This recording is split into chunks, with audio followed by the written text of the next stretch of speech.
हाय दोस्तों। तो आज हम डिस्कस करेंगे एक बहुत ही कूल टॉपिक जिसका नाम है मोबाइल प्रोसेसर्स। और हम में से बहुत से व्यूअर्स के मन में ये कन्फ्यूज़न रहती है, ये सवाल रहता है कि कौन सा प्रोसेसर्स हमें लेना चाहिए अपने यूजेस के लिए या अपने डिवाइस के लिए। वो लोग कंपैरिजन करना चाहते हैं प्रोसेसर्स के बीच में, लेकिन अधूरी जानकारी होने के कारण वो कंपैरिजन भी गलत करते हैं और इसी गलती के कारण वो लोग एक गलत प्रोसेसर ले लेते हैं जो प्रोसेसर उनके किसी काम का नहीं है। उनके मन में बहुत से सवाल रहते हैं कि भाई जैसे ये डुअल कोर है, क्वाड कोर है, ऑक्टा कोर है, तो क्या ज़्यादा कोर का मतलब ज़्यादा स्पीड होगी, ज़्यादा कोर से क्या हमें ज़्यादा फ़ायदा होगा।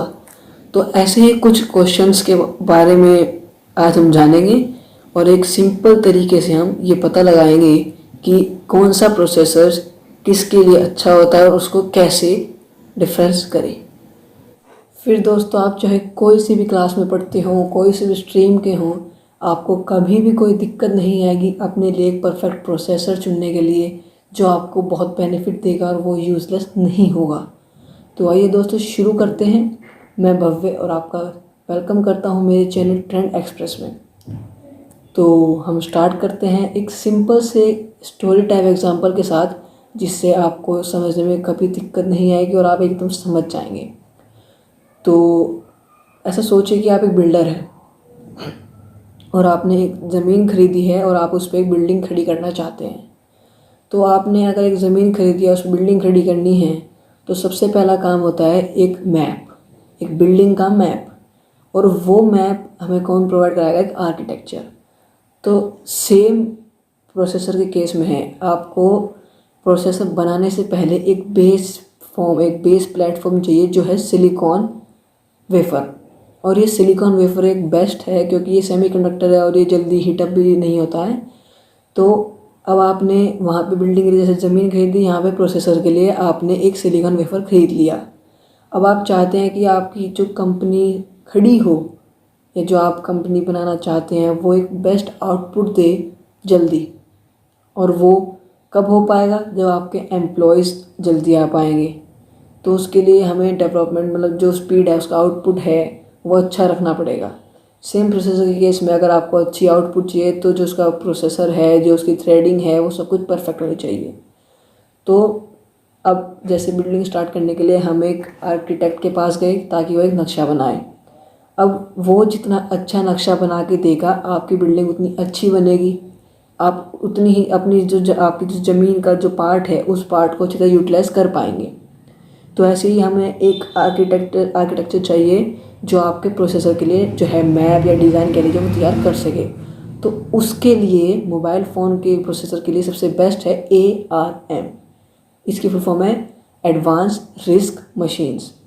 और ये एक बहुत अच्छी प्लेटफॉर्म है और ये जो है बहुत बेहतरीन मैप्स बना के देती है, ब्लूप्रिंट्स बना के देती है मैन्युफैक्चरर को, ताकि वो अपना प्रोसेसर उस डिज़ाइन के बेस पे बना सके। अब हमारे पास ज़मीन आ चुकी है, हमारे पास हमारी बिल्डिंग का नक्शा आ चुका है, तो अब बात है वहाँ पे काम स्टार्ट करने की। अब जैसे हम वहाँ पे बिल्डिंग स्टार्ट करेंगे तो अब हम सोचते हैं कि हम कितने फ्लोर बनाएं, 2 फ्लोर, 3 फ्लोर, 4 फ्लोर या 8 फ्लोर। तो सेम जैसे ही हम फ्लोर इंक्रीज़ करेंगे उन सेम फ्लोरों का ही हमारे प्रोसेसर से भी लिंक है। अब वहाँ पे जैसे प्रोसेसर में नक्शा आ चुका है तो अब हमें डिसाइड करना है कि हम डुअल कोर चाहते हैं, ऑक्टा कोर चाहते हैं, या फिर नॉर्मल के लिए क्वाड कोर चाहते हैं।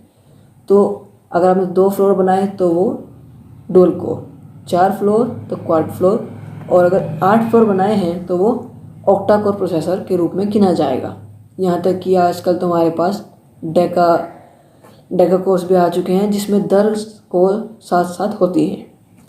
तो अब मेन बात यह है कि हमारे पास नक्शा भी है, हमने डिसाइड भी कर लिया कि फ्लोर कितने बनाने हैं। तो अब आएगा सबसे बेहतरीन चीज़, वो होगी जो हमारी जो वॉल्स होंगी अंदर बिल्डिंग की वॉल्स, वो कितनी अच्छी बन पाएंगी। अगर आप ऐसा सोचिए कि अगर आपने बिल्डिंग भी अच्छी बना ली, आपने जो प्लान लिया है वो 8 फ्लोर तक का प्लान ले लिया है, लेकिन जो आपके रूम्स की जो दीवारें हैं वो ज़रूरत से ज़्यादा मोटी हैं। मतलब जैसे अगर नॉर्मल देखा जाए तो जो रूम की दीवारें बनेगी उसके बाद जो स्पेस हमारे पे आएगा उसमें हम मान लो 100 एम्प्लॉयज़ को एक साथ वर्क करा सकते हैं।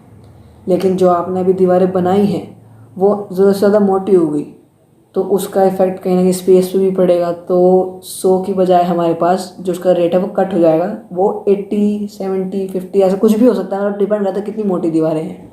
तो ऐसे ही प्रोसेसर में है।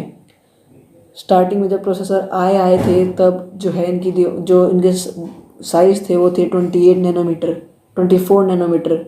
जैसे जैसे टाइम आगे बढ़ा, टेक्नोलॉजी हमने एडवांस करी, वैसे वैसे सैमसंग ने सबसे पहला सैमसंग जो था वो 2015 में पहली कंपनी थी जिसने सबसे छोटी दीवारों के साथ बनाया था, वो था 40 नैनोमीटर। और अब एक बेहतरीन कंपनी है जो है क्वालकॉम स्नैपड्रैगन के नाम से, जिससे हम सब लोग फैमिलियर भी हैं और आजकल हर फॉर्म में वही हमें मिल रही है। वो कंपनी बनाती है 10 नैनोमीटर की पतली सी वॉल, और ये पतली सी वॉल अब तक की सबसे पतली वॉल है जो हमारे प्रोसेसर के लिए काम करेगी। तो अब इनका क्या फ़ायदा है, अब ये सुनिए। जितनी पतली दीवारें होंगी उतने ज़्यादा एम्प्लॉय होंगे, और जितने ज़्यादा एम्प्लॉय होंगे उतनी ज़्यादा हमारा जो आउटपुट है, हमारी जो फ्लेक्सिबिलिटी है वो ज़्यादा आएगी। अब ऐसे प्रोसेसर में है जितनी पतली इसकी नैनोमीटर्स में जो वॉल होगी उतने ज़्यादा ही हम ट्रांसमीटर फिट कर पाएंगे। जितनी ज़्यादा ट्रांसमीटर उतनी ज़्यादा एफिशिएंसी, क्योंकि जो ट्रांसमीटर जो हम फिट करने वाले हैं वो एक ऐसी चीज़ है दोस्तों जो 1 सेकंड में 10 करोड़ कैलकुलेशन परफॉर्म कर सकते हैं। हाँ, 1 सेकंड में 10 करोड़।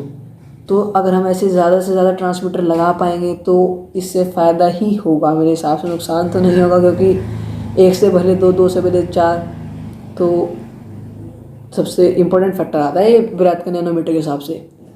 अब फिर लास्ट में आता है टेक्नोलॉजी में जो है वो है फ्रीक्वेंसी।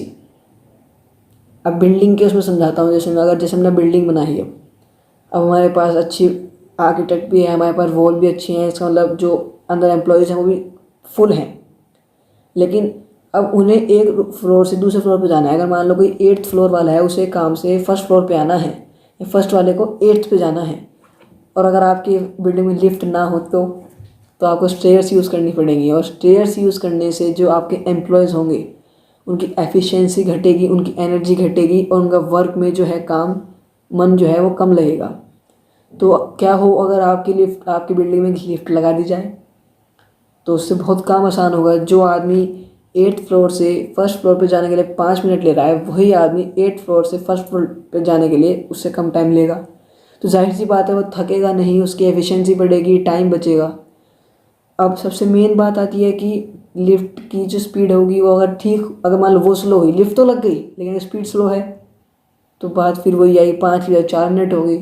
तो स्पीड भी हमें लिफ्ट की तेज़ रखनी चाहिए ताकि मिनटों में काम हो, मतलब दिक्कत ना आए कहीं भी किसी भी एम्प्लॉय को। सेम प्रोसेसर के रूप में है। अगर आपके प्रोसेसर की जो स्पीड है, फ्रीक्वेंसी उसको हम कहते हैं, या फिर सिंपल वर्ड्स में उसको कहते हैं क्लॉक स्पीड, वो जितनी ज़्यादा होगी उतनी ज़्यादा जो प्रोसेसिंग होगी ट्रांसमीटर द्वारा उतनी फास्ट होगी, उतनी अच्छी होगी, और उतना अच्छा आउटपुट आपको मिल पाएगा। अब बहुत से कंप्यूटर्स में हम देखते हैं 1.1 गीगाहर्ट्ज़ है जो पुराने कंप्यूटर्स थे, लेकिन जैसे अब आगे आ रहे हैं उसमें 2 हुई, 2.20 हुई, 2.25 हुई। तो ये जो गीगाहर्ट्ज़ की स्पीड है ये ज़्यादा होना अच्छी बात है, इसमें कोई नुकसान नहीं है। तो दोस्तों अब जैसे आप समझ चुके हैं, आप समझ ही गए होंगे वैसे अब तक कि हमें एक अच्छे प्रोसेसर बनाने के लिए क्या चीज़ चाहिए। अब जैसे ये है ARM, ये हमें जो मैप्स प्रोवाइड कराता है, ये मैप्स भी अलग अलग तरीके के होते हैं, तो अलग अलग तरीके पे अलग अलग बिल्डिंग बनेगी। ठीक है, जैसे अगर आपको बिल्डिंग का दिया गया तो आप उस पर बिल्डिंग ही बनाओगे, बिल्डिंग के नक्शे पे आपको पूरा एम्पायर तो खड़ा करने दोगे एक बारे में ही। तो ऐसे ही अब ये चारों फैक्टर जो मैंने बताए, सबसे पहला मैप उसका, दूसरा उसकी नंबर ऑफ जो उसकी कोर्स हैं, फ्लोर्स हो गए बिल्डिंग के, जो उसकी स्पीड हो गई, लिफ्ट की स्पीड हो गई, और जो ये अपना जो है फ्रीक्वेंसी वगैरह हो गई, स्पीड, ये बहुत इंपॉर्टेंट है क्योंकि ये चारों चीज़ें एक दूसरे से इंटर रिलेटेड हैं। अगर मान लो ऐसा नहीं है कि आपने एक बिल्डिंग बना ली, वो बिल्डिंग की ज़मीन तो बहुत थोड़ी थी लेकिन फ्लोर आपने 25 बना लिए, 25 फ्लोर बनाने के बाद आपने बिल्डिंग में जो है मोटी मोटी दीवारें रख ली तो एम्प्लॉय कम हो गए, लेकिन आपने स्पीड जो है वो उसकी इतनी ज़्यादा कर दी कि कुछ हद नहीं, मतलब 5 गीगाहर्ट्ज़ पहुँचा दी, तो उसका कुछ फ़ायदा तो होगा नहीं, वो किसी काम का नहीं रहा ना, क्योंकि आपके एम्प्लॉयज़ के पास जगह कम है, बिल्डिंग में बड़ी बिल्डिंग ऊंची हो, लिफ्ट नहीं है, तो कुछ फ़ायदा नहीं है उसका। तो ये चारों चीज़ें एक साथ मेंटेन करके चलनी पड़ती है, बैलेंस लेके चलना पड़ता है ताकि हमें कभी दिक्कत ना आए। जो हमने बनाया है वो हमारी जो क्रिएशन है वो अच्छी बने। तो ये सारे एक दूसरे डायरेक्टली लिंक्ड हैं। तो अब जैसे कि अब तक इंटेल भी बनाती आई है, लेकिन अब सबसे गुड न्यूज़ ये है दोस्तों कि जो इंडिया है, इंडिया अब जैसे ये मोदी जी ने कहा कि आत्मनिर्भर बनना है, तो इंडिया एक आगे स्टेप रख रहा है। जो आईआईटी मद्रास के है उन्होंने एक चिप बनाई है, वो फ्री ओपन सोर्स चिप है, मतलब वो पेड नहीं है, उस पर कोई कॉपीराइट नहीं है, उसको हम इंडस्ट्री के यूज़ में वो यूज़ करना चाहते हैं और वो इंटेल के साथ मिलके उसको बना रहे हैं और उस चिप का नाम वो रखेंगे शक्ति। तो ये बहुत अच्छी बात है कि हमारा देश भी आगे बढ़ रहा है, लोग जो है हमारी यूथ है इसमें इंटरेस्ट ले रहे हैं। तो दोस्तों फिर बस इतना ही था। होप सो कि आपको वीडियो अच्छी लगी हो, तो सब्सक्राइब का बटन नीचे है, सब्सक्राइब करें, शेयर करें, कमेंट करें।